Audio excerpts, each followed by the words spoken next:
Welcome to that Groovy Scoobcast, your go-to audio hub for all things Scooby-Doo. My name's Derek. And I'm Shannon. And this is Mule. He's a mule.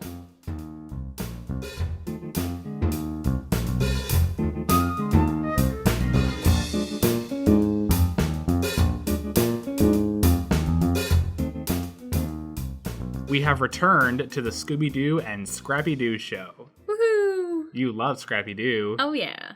I actually didn't mind him this week, to be honest. I didn't, and there were a few times that I even said he kind of looked cute, so... There you go. This week we are reviewing Strange Encounters of a Scooby Kind from the first Scooby-Doo and Scrappy-Doo show. So overall, how did you feel about this episode this week? I actually liked it. Yeah? It was good. Yeah. Well, we'll get into that in a few moments, but before that, let's kick off the Mystery Machine match.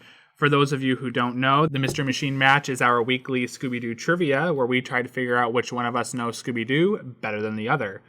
Currently, our tallies sit with me with 7 points and Shannon with 6. So you're only one behind me. I could kind of catch up. You could. I don't think it's going to happen like this week, but... It's going to happen. It maybe. Okay. I don't want to lose this week. Well, as always, Shannon, you can go first. What Mardi Gras city does Mystery Inc. visit near the beginning of Scooby-Doo and Zombie Island? Are they in New Orleans? Yeah. Are they? I'm pretty Okay. sure that's the only place Mardi Gras takes place. Oh, okay. Like, seriously. Okay. Well, here's your first question. In what Italian city is the gang frightened by the ghostly gondolier? Venice? It is Venice. Haha! That was kind of easy. I was trying to think of, because I couldn't specifically remember. Well, when I said that I thought that you could get that question, that's why. It's Yeah. just like, where else have you ever heard of a gondolier being? Well, at first I was like, Paris, and I was like, no. I think this was actually a fun fact of ours at one point, so you should get this. Okay. Yes or no? Mysteries 5 was considered a possible title for Scooby-Doo, Where Are You? Yes, that's true. Yeah. Here's your next question. What Scooby-Doo voice actor was nominated for an Emmy for her portrayal in the critically acclaimed series Life Goes On? I don't know. It was Kelly Martin. I guess she voiced Daphne in a pup named Scooby-Doo.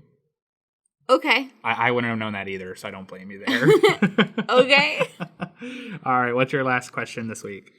Complete the name of the Scooby-Doo All-Star Laugh Olympics team. The Yogi Yahooies or Beras? I'm going to say the Yogi Yahooies. Yeah. All right, here's your last question. Which appeared on the Scooby-Doo show at one point? A living hot dog or a living burger? Hot dog? It was a burger. Oh. I think it was pup named Scooby-Doo that appeared in. All right. Well, it looks like this week we're finishing with me with 10 points and you with 7. All right. The gap has widened. I don't think it's going to close. Well, you ready to start talking about this episode? Mm-hmm. Okay, well, this week, like we said, we're watching Strange Encounters of a Scooby Kind. This premise is coming from Scoobypedia. The gang is camping when they come across a mystery involving a strange space creature and a stolen shipment of radioactive material. Fun. Yeah. So you said you liked the episode. Yeah. I have to agree, this actually was a pretty entertaining one. We start off with a police chase. On a mountain, cliff. It was a pretty dangerous cliff. Yeah. So we meet Officer Harris. He's in pursuit of a car which has apparently stolen radioactive material from a nuclear plant nearby. Which, alarmed me because you can't just touch radioactive material. I want to know how... Okay, so we find out that the person driving the car is an alien. Yeah. Just casual. And I'm sorry, hold on. It's a big alien. Yeah, he's huge. She. Can't misgender. Because you don't notice it at first how big this alien is. But as the episode goes on, I swear she gets bigger. But, the alien is huge. Yeah. And I just don't understand why she's using this kind of car to steal $1 billion worth of radioactive material. Where is she keeping all of it? On Planet X. I just don't understand, like, how the alien got the radioactive material out of the car and then subsequently disappeared into the UFO. Because she couldn't have been... The car disappeared. Yeah, but it came up, like, a little bit later when the gang goes back. Okay, so later in the episode, the way that Velma realizes who the alien is because she ducked behind the bushes. So maybe she, like, parked the car behind the bushes, went into the UFO... And then just came back later and came back later and got it. Okay, I'll accept it. While this police chase is going on, Scrappy, Shaggy, and Scooby, they're walking through the forest, and they're going to set up a quick campfire. And I liked that Shaggy and Scooby are exhausted from this walk, and Scrappy exclaims that they've only been walking for 5 minutes. Same. Well, and Scrappy then tells them that, what was it? What were they? Scooby Scouts? Yeah, they're all Scooby Scouts. So they're walking through the woods, and Scrappy tells them that, Scooby Scouts don't get tired. Yeah. They're big and strong. Yeah, they're big and strong and blah, blah, blah, whatever. And so then Shaggy tells them, well, we've been walking for 5 minutes, and that's 5 minutes without food. Scrappy says that he's going to set up the fire and get dinner started. Scooby and Shaggy joke that he's just going to rub 2 sticks together and fry up some wild berries. So I like that even they were making fun of Scrappy. But then he shows them up by having this full, like... Fire, and he's making steaks. Well, because he goes, okay, how do you guys like your steaks made? And they're like, what? Yeah, well, Scooby Scouts always come prepared. Yeah. While this happens, the police chase, it comes around the cliff on the mountain, which doesn't have any rails on it, so... One of their cars could have just flown off that cliff. That's terrifying. Yeah. And the alien's car flies by Shaggy, Scooby, and Scrappy, and it runs over a puddle or mud or something, and it destroys their fire. Rude. And their food. Yeah. And then the police car does the same thing. But that time it does 3 separate puddles and splashes the 3 of them. Yeah. This is when the alien gets out of the car and... hops into the UFO, which appears out of nowhere. It frightens Officer Harris, and he just panics and drives away, leaving Shaggy, Scooby, and Scrappy to have witnessed this, and they freak out and run off as well. Well, I'm pretty sure Officer Harris's exact reaction was, a UFO? I'm out. Yeah, basically. They run back to the place that they're staying. They're staying at the Blue Pine Motel. It's just like a bunch of cabins. It's pretty nice for the camping season, as Fred mentions. They're talking to Mr. Moss, who runs the motel, and Daphne says that they're all really lucky that they got these cabins this time of year, and Mr. Moss says, not lucky, you're the only ones here. And, like, he says that people come, but they don't stay long. Oh, and enjoy your visit. Well, like, he's rude. Like, he's just so mean for no reason. Well, they always play up a character as rude to make you think that they're the villain. Maybe once in a million chance they are. But in this case, he's not the villain, so he's just a rude-ass man. Exactly. Well, and then even like 5 minutes later, the next time we see Mr. Moss, he's like, yeah, you guys should probably leave. Like, bitch, I was just talking to you. You could have told me to pack my shit up and leave. My thing is, don't you want your business to succeed? Maybe you should be reassuring them, hey, please don't leave. My business is failing. Right. Well, and they're about to build more cabins because that's what they discover is like those unbuilt cabins. Right. So my thought was that Mr. Moss was going to be the bad guy because cabins were being built, and so he was trying to like scare off the workers so that his place could succeed. Oh, so like it's a competitive... Yeah. Okay, that makes sense. That's a good motive idea, at least. But the fact that he's not the villain, and he's probably the one that's getting those cabins built, or even if he's not, like, regardless of the situation, he's not the villain. So don't be telling your guests that they should leave. Right. They're your only guests. I'd be locking them in and making them stay. Right. Shaggy, Scooby, and Scrappy, they run into the area, and Shaggy and Scooby go hide in their cabin, and Velma, Daphne, and Fred are like, what is going on? Scrappy's really excited about the alien. He says that it's really cool what they just saw, and Daphne laughs it off, like, you don't know what you saw.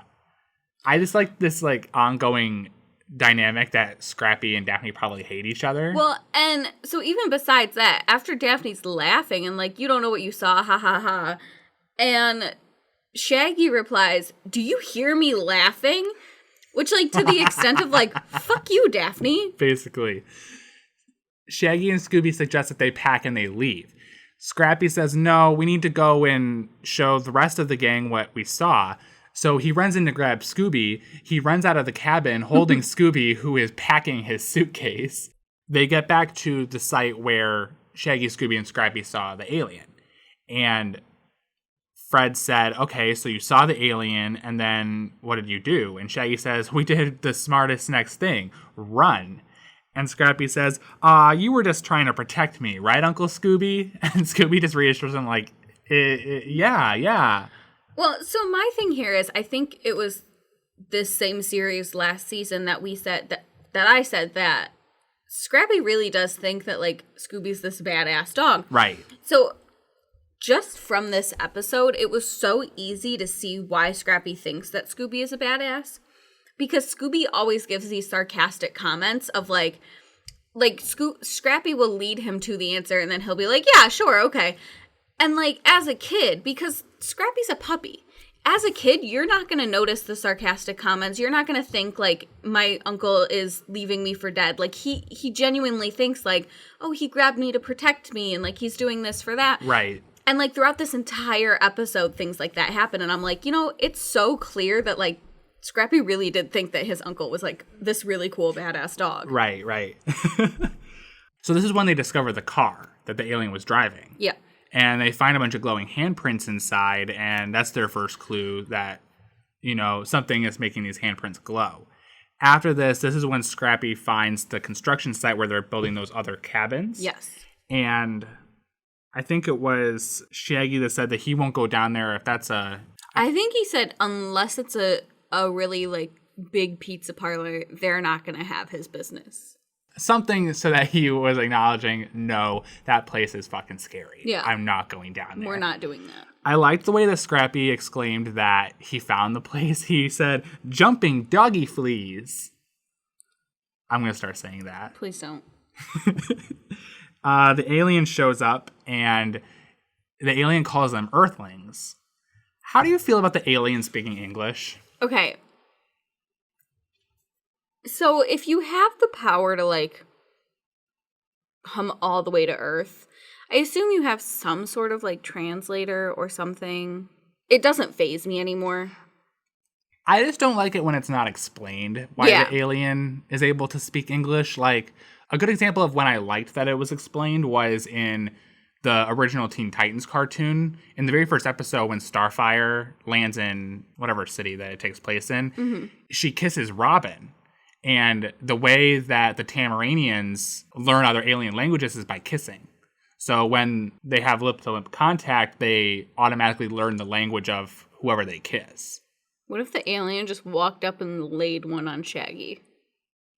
That alien's hideous. That would be quite the scene. I will say, the alien physically is actually kind of scary. Yeah, and it's like... big, it's glowing, it looks really reptilian, and... And its voice, given the fact that it's speaking English, I don't really like that. The voice is creepy, too. Yeah. I wonder how I would have reacted if it was like a deep, like menacing voice, as opposed to the voice it had in this episode. I liked the voice it had. Yeah. I liked it. No, but back to, like, it calling them Earthlings, it made me laugh because it's like, did you just assume my origin? Right. Shaggy says... Oh, we're not Earthlings. We're from Venus. We're just visiting. Scooby does this really weird thing with his hand. He, like, puts it above his head. And what sound did he make? It was like, Yeah, I don't know. I don't know what that was supposed to be. I think that was his way of, I don't know. That's what aliens sound like, right? Right. Which seemed a little racist since you have an alien right in front of you and you're about to, like, make some noise. Like, that's not what aliens sound like. That's racist. I like that Scrappy didn't play along with them. Like, he just went straight to trying to fight the alien. Because he says, why don't you pick on aliens your own size? or something like that. Yeah. And then Shaggy initiates them running away from the alien by saying, "You wouldn't treat Luke Skywalker like this, would ya?" So I like that it references Star Wars. I love when stuff like that becomes canon in a universe. Like the Star Wars movies are canon now. Well, no, they're not canon. It's just that the movies exist in the Scooby-Doo Well, exactly. universe. The movies are canon. Like, I like it. I think it's, like, I always like when stuff like that happens. So while this is happening, Fred, Daphne, and Velma, they went back to the police station because they wanted to talk to the police about reporting about the car. Mm-hmm. They meet Officer Harris and then the other officer. I don't think we get a name for him. No. But Officer Harris explains that it was an alien. They provide pictures, which we never saw any pictures taken of the alien. Magic. Because, I mean, Officer Harris, like, panicked and left. He didn't have any time to take pictures of this alien. Maybe there was, you know how they sometimes have cameras on the top of their cars? I don't know if they had them back in the day. I don't know. Maybe it was taken at the nuclear plant when the alien was stealing the... Probably. That might be a good answer. But this one we learned that the alien stole $1 billion worth of nuclear material. Like, I don't know how much nuclear material is worth, but that seems like a really large quantity to be taking. Well, and just think if you steal $1,000 from your work, that's a huge federal crime. Imagine, like, $1 billion worth of nuclear material. In the 1970s, keep in mind. Yeah, like, because that's a lot. This is reverse inflation, $1 billion. That's a lot of money. Yeah. When Velma, Daphne, and Fred see the pictures of the alien, Daphne shudders. She's like, "And we left Shaggy and the dogs out there with that?" Daphne, you leave Shaggy and the dogs with literally anything. Everything, yeah. Like, why is this alien in particular the thing you're most concerned about?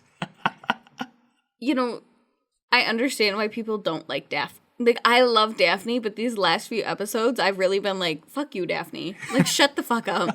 Well, Scrappy doesn't like Daphne. Yeah, but I'm not, like, on Scrappy's side. I really don't understand why Scrappy doesn't like Daphne. He just doesn't. He just doesn't. Like, she tries to be kind of nice to him sometimes. When Shaggy, Scooby, and Scrappy are running away from the alien, they run back to their cabin. They close their front door and they barricade it with all their couches and mattresses and bookshelves and everything. And that's when Scrappy's like, "All right, so now we're going to splat him when he comes in through the back door." And they're like, "Back door?" So then they take everything that they just barricaded the front door with and barricaded the back door with it. And the thing is, the first barricade they did on the front door wasn't bad. But, like, the second barricade they did on the back door with the exact same materials looked so much better and looked like it would hold up an alien so much better than, like, the first one. So I was like, oh, okay. This is, like, the second or third barricading gag we've seen this season so far. Mm-hmm. And I think this was the funniest because the first time we saw it in A Tiki Scare Is No Fair, the witch doctor was helping them barricade the door. And then in A Creepy Case of Old Iron Face, like, broke through all of those doors. Oh, yeah, he was, like, giving no fucks. This time it's just so nonsensical because there's two doors and they're trying to only barricade one at a time. When they barricade the back door, Scrappy sets up one of his Scrappy traps. He sets up a net over the front door, and Fred, Daphne, and Velma come through the door. The net captures them, and he goes, "I caught myself some space creepies." That kind of reminds me of the Skinny Spooky. Yep. They've got great names for people. I know. So then Shaggy goes, "No, you might want to take another look and see who you caught." Right. To which Scrappy replies, "You wouldn't send a pup back to the pound for one honest mistake, would ya?" When he lets down the net, Daphne's like, "Oh, of course not, Scrappy." And then she tries to kiss him. And he, like, totally denies her, like, so calmly. Like, he's just like, "Oh, look, the alien," and, like, kind of, like, looks the other way. Change the subject. But she keeps going. It was It was strange. It was the most awkward. It probably only lasted 3 seconds, but it felt like 3 minutes. It was just the most awkward moment ever. I think it was the most awkward thing I've ever seen in a Scooby-Doo anything. Yeah. Honestly, I felt uncomfortable watching her perk up her lips to kiss Scrappy, and he just rejects her. Well, like, because I could kind of see it, you know, like, you're going to tell a puppy, like, "Oh, it's okay, I still love you," and give him a little kiss on the head. But, like... She looked ready to make out. Yeah. It was just really And she, strange. like, leaned in and everything, and he just denied. So he changes the subject, and he's like, oh, look, it's an alien. He runs out, and he steals Mr. Moss's boot. But, like, off his foot. Like, how? I just like that Scrappy's so oblivious to, like, once he gets his mind set on something, it's like tunnel vision. It's just like he goes for it. He doesn't think about what's going on around him. Like, he's not acknowledging the fact that this boot is attached to a human man. Just the boot is the alien. The boot is the alien, right? It's very, like, puppy-like. Like, Kinda, it gives him that, it shows, like, the puppy side of him. Yeah. Because that's what puppies do, is they get their sights set on one thing, and then they're like, I have to get it. Right. Mr. Moss comes in, he's like, who took my boot? And Scrappy returns the boot to him, and he tells all the gang that they should leave. Again, why are you telling them to leave? You don't have the money to afford them leaving. Then we don't see him do it, but I'm assuming he, like, throws Scrappy at the gang. Oh, no, yeah, he did. No, because he picked the boot up, and he smacked the bottom of the boot, and Scrappy went flying out of it. Is that what he did? Yeah. And then Scooby catches him by his collar, so it was Scooby's actually just really carrying cool. him. It was really cool to see. Like, that was great. It was a very mom moment. Yeah. So Mr. Moss leaves, the gang walks outside, and Mr. Moss is gone now. The gang tried to reason with him, but he just disappeared. Like, okay. And that's when they hear something out of the bushes, and this is when we meet Tessie. So Tessie is, I guess, a local. It's never really explained. She walks out of the bushes with her mule. She goes, my name is Tessie, and this is Mule. He's a mule. Like, oh, okay. And then this is, like, the only time we see Mule. Yeah. After this skit, we never see him again. Yeah. So she tells them that the idea of UFOs and alien sightings is just foolish. And she drops her Geiger counter, which Shaggy and Scooby pick up.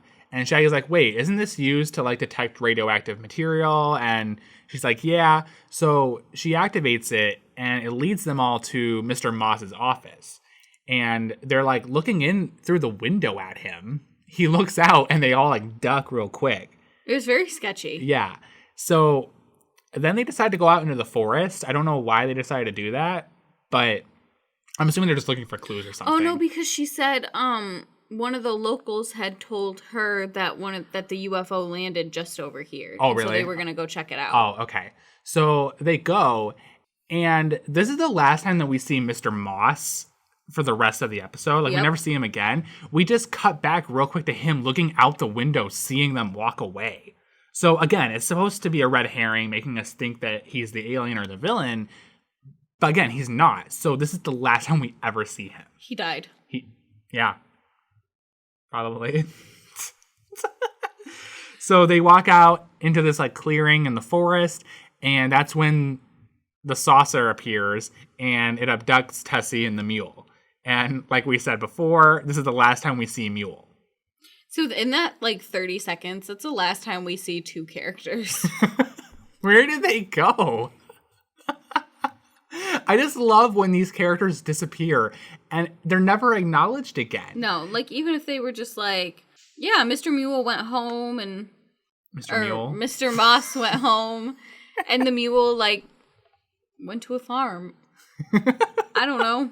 But, like, Tell me something. They disappear. We never see them again. The musicians in the Fricker Fracas, they go to bed and we never see them again.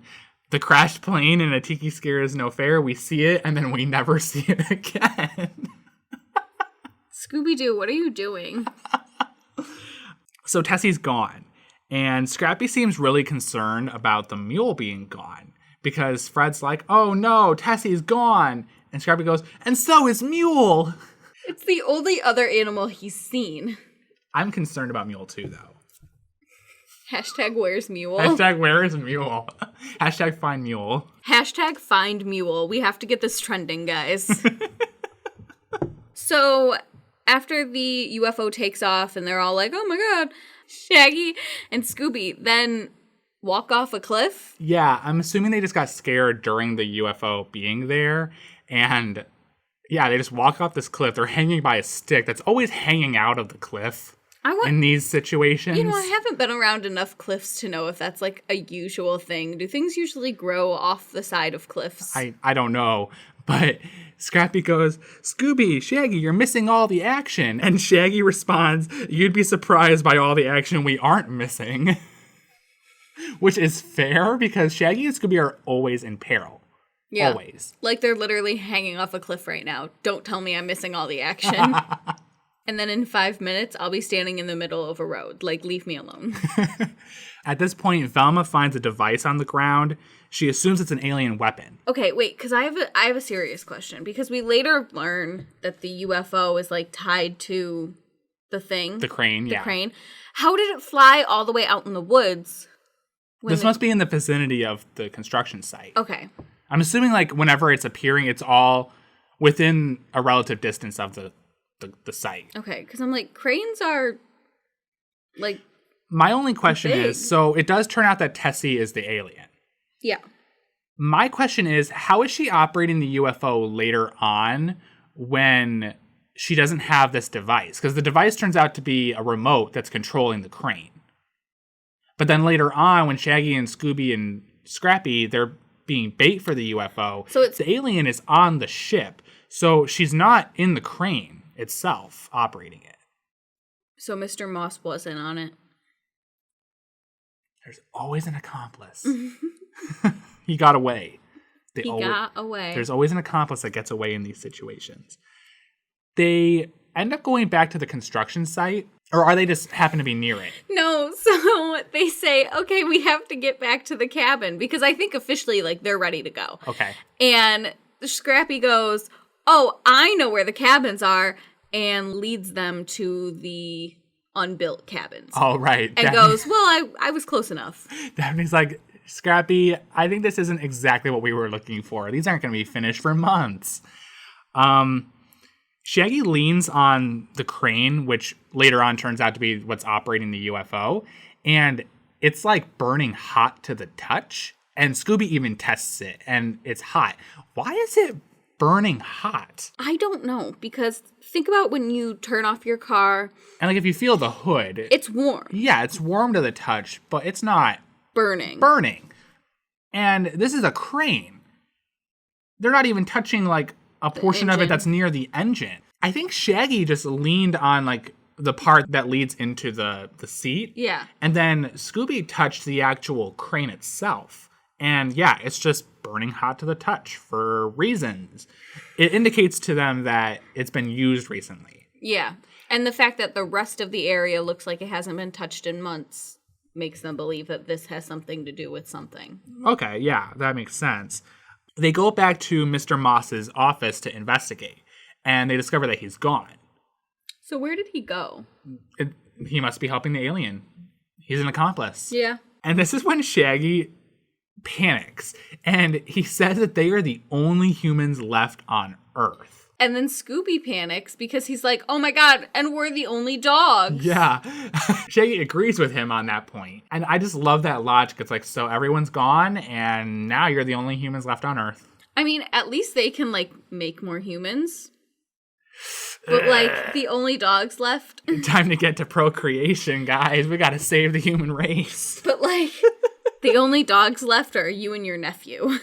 They try and enter Mr. Moss's office, and Fred says that the door is locked. Daphne tries to find a spare key, so she's like reaching up above the door frame trying to find a key, and that's when the door just opens. It's never explained how it opens or why. Well, Scrappy opened it. How did he open it? Well, that's never explained. Because he somehow got inside, because that's when... Okay, I missed that part. Yeah, so she's reaching up and she's like, I can't find a key. And that's when Velma goes, oh, don't worry, the door's open. And it was like, what? But it was just locked. And so they walk inside and they're like, Mr. Moss isn't here. And then they're like, well, how was the door open then? And then you hear Scrappy from behind the door. He goes, I did, but you're going to have to help me down. Fred picks up Scrappy and has like this stupid look on his face. You know what? That actually does sound kind of familiar. I noted that the door changed. So when they're outside the cabin, the door is like just, just a wooden door. It has a window on it. It's a cabin door. It's a cabin door with a window. But from the inside, we see like a metal looking door. It looks painted. And it does not have a window at all. No. And then even when the door opens and you see the outside of it again. Yeah, it's also without a window. Yeah, and it's like, it's weirdly like painted peach and then like kind of has some woodsy feel to it. Like it's the weirdest door ever. While Daphne, Fred, and Velma are investigating the office, Shaggy, Scooby, and Scrappy go back to their cabin again.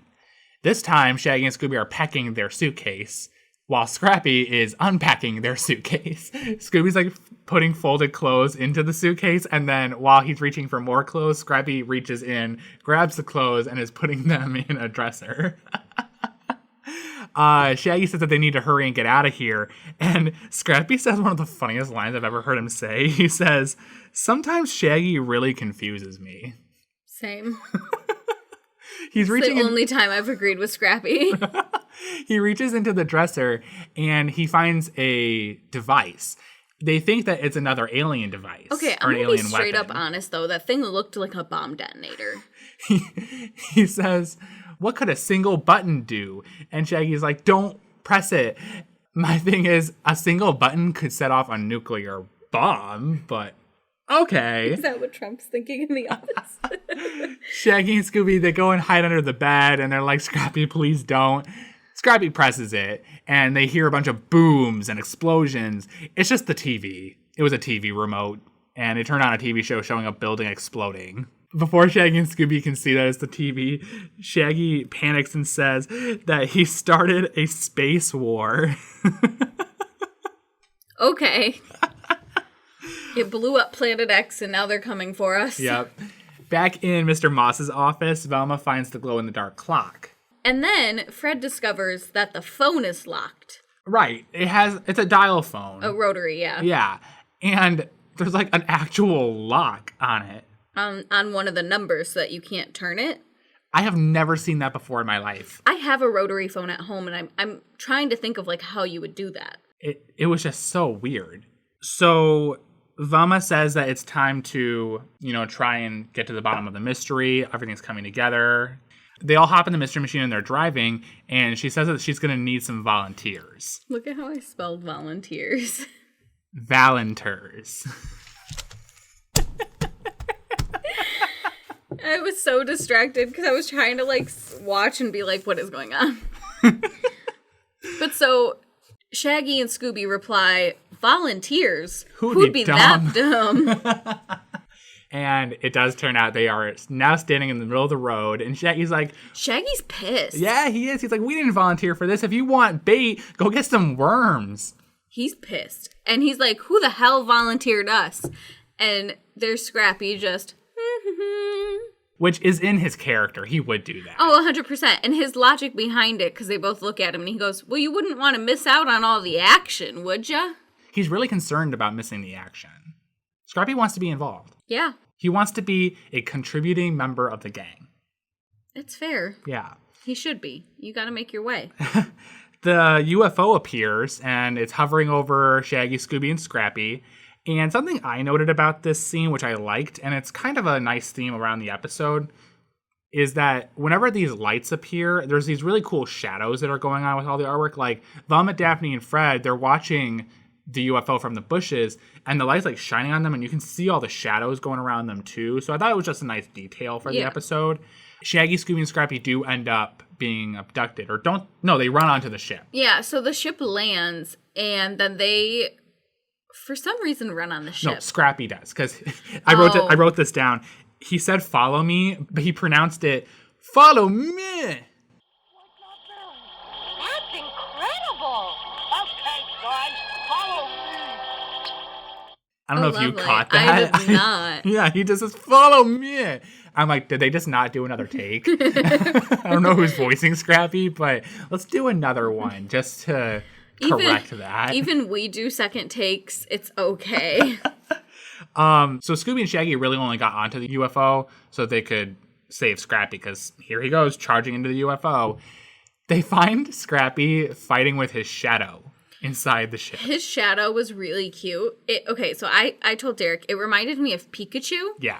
Like, it'd be a Pikachu shadow. So when they run on the ship, Scrappy is, like, punching his fists out at air, and the shadow is, like, dancing.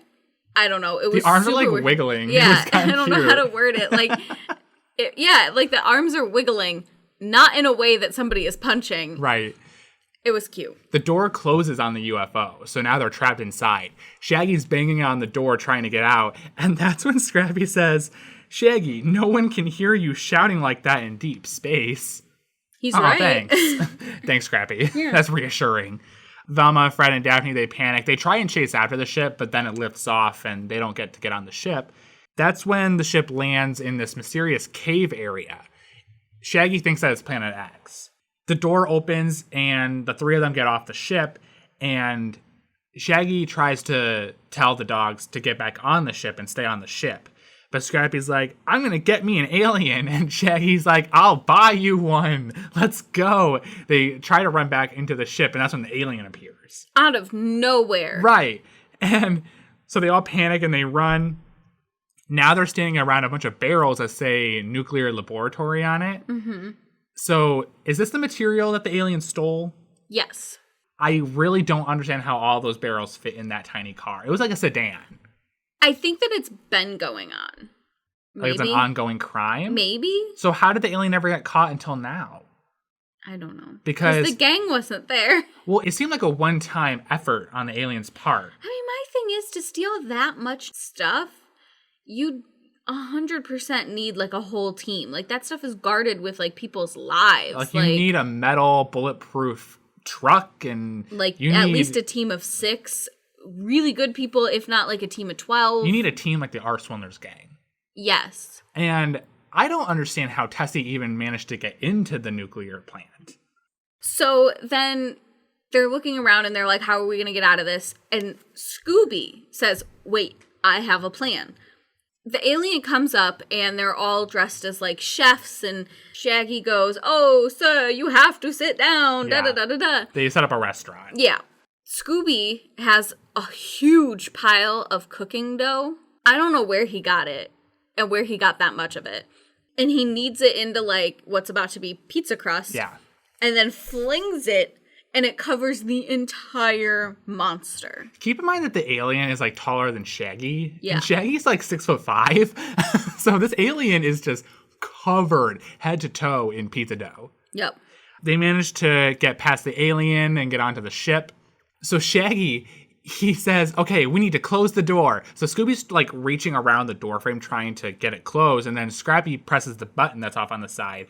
And as the door is closing, the alien just slides right on in. It was crazy. Really quick, too. That's what terrifies me, is how quick she is. It's fast. Right. So while the alien's chasing Scooby and Shaggy around the ship, Scrappy, which this seemed kind of out of character for me, he's sitting on the floor and he's going, oh, this is a puzzle then.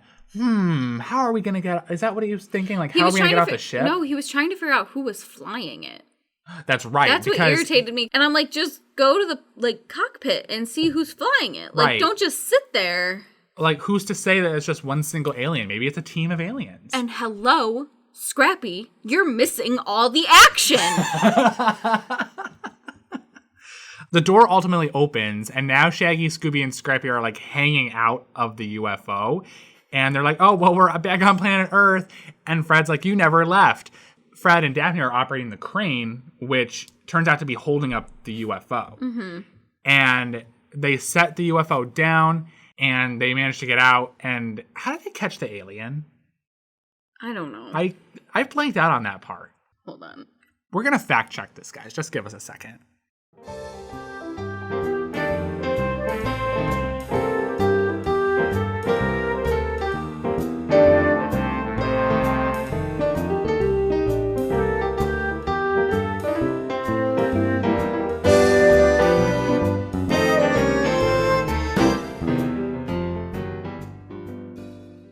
Okay, so we just rewatched the scene, and they don't actually trap the alien, really. They close the door on the alien inside the ship, and then it just transitions to showing the alien in handcuffs with the cop. So maybe they waited for the police officer to come. But my thing is, at this point, they still think it's an alien, so you're just going to trap it and call the police? Like... What are the police going to do? We've been shown that the police are terrified of this alien. And at this point, it is a very federal crime. You call the FBI before you call the police. Call the president. Like, there is an alien by the Blue Pines Motel. So the alien is captured, and the gang explains the plan. The glowing handprints that they were seeing, as well as the glowing devices they were seeing throughout the episode, was all phosphorus. Paint, yep. Yeah, phosphorus paint. And Planet X, the area that Shaggy, Scooby, and Scrappy were all trapped in with the alien after they took off, that was underneath a cement pad in the construction site. Yeah, so it was just basically a tunnel. Yeah. And this is when we learned that the crane was being operated by the remote that Tessie dropped when she got abducted by the alien. Yeah. She was basically stealing all of the nuclear material to sell to, I guess, the black market terrorists. And then, they arrest her. She's off. And Scrappy's hiding underneath the mask of the alien and scares Scooby and Shaggy with it. I like that he sounded like the alien, so I'm assuming there's like maybe a voice modulator or something inside probably. the mask. And my last note was just that we never see Mr. Moss and Mule again. Yeah. I love that the Mule, had nothing to do with the story. Absolutely nothing. You could have cut the Mule out. Why is it that there are just so many elements in these episodes lately that don't need to be in the episode at all? And it's not like it's additional time. No. Like, the Mule literally didn't do anything. Maybe it added 5 to 10 seconds to the episode. But, at the same time, the Mule's the one that dropped the Geiger counter, yeah. And they could have just found it in a bush instead. And it would have taken the exact same amount of time. Right. I don't know. Save some time on the art, man. I don't know. It's the Mule playing no part. And like I said, Mr. Moss is gone too. So, okay. That was Strange Encounters of a Scooby Kind.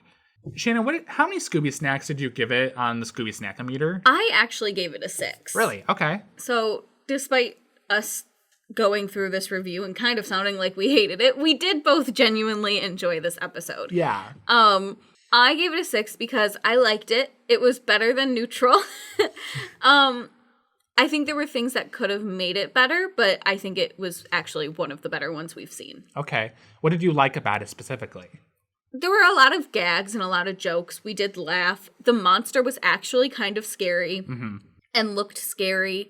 The phosphorus paint was a good idea. It wasn't something stupid like, oh, we had glowing rocks or whatever. It was they genuinely thought about some of this stuff. I am wondering how Tessie built the UFO. I am curious about that. That was not explained. I thought it was just going to be cardboard. But they were in it. I thought it was going to be a hologram. Well, and in this case, I think it is probably reasonable that she could build a UFO if she wanted to, because she's selling $1 billion worth of nuclear material. So you think that this really isn't her first time doing this? She has a history? Well, I think if you steal $1 billion, you have to have a buyer interested in it to begin with before you're even going to consider doing this crime. Maybe they put a down payment on it. Exactly. And the down payment went towards the UFO. I think it's reasonable that she could probably afford to buy or build a UFO. Okay. Well, ultimately for this episode, I gave it a 7. I found the episode very entertaining on its own. The alien was pretty scary. Physically, it was actually kind of menacing looking. The voice was kind of creepy. And the mystery overall, I liked. I thought that it was interesting. I don't find it believable that she managed to steal $1 billion worth of nuclear material driving a sedan. By herself. But I still enjoyed it. I thought that it was a pretty good episode given the time period. And Scrappy didn't really get on my nerves this episode. He didn't. I didn't hate him as much. It's funny because I don't hate Scrappy as much as most Scooby-Doo fans do. So I don't know. I didn't really mind him in this episode. So overall, we are giving this episode a 6.5. Yay. So next week, we're going to be watching an episode from the second Scooby-Doo and Scrappy-Doo series. This series is the one where it has 3 7-minute shorts. So we're really going to be watching 3 mini Scooby-Doo episodes. Shannon, would you like to kick off the randomizer for us? Of course. Alrighty.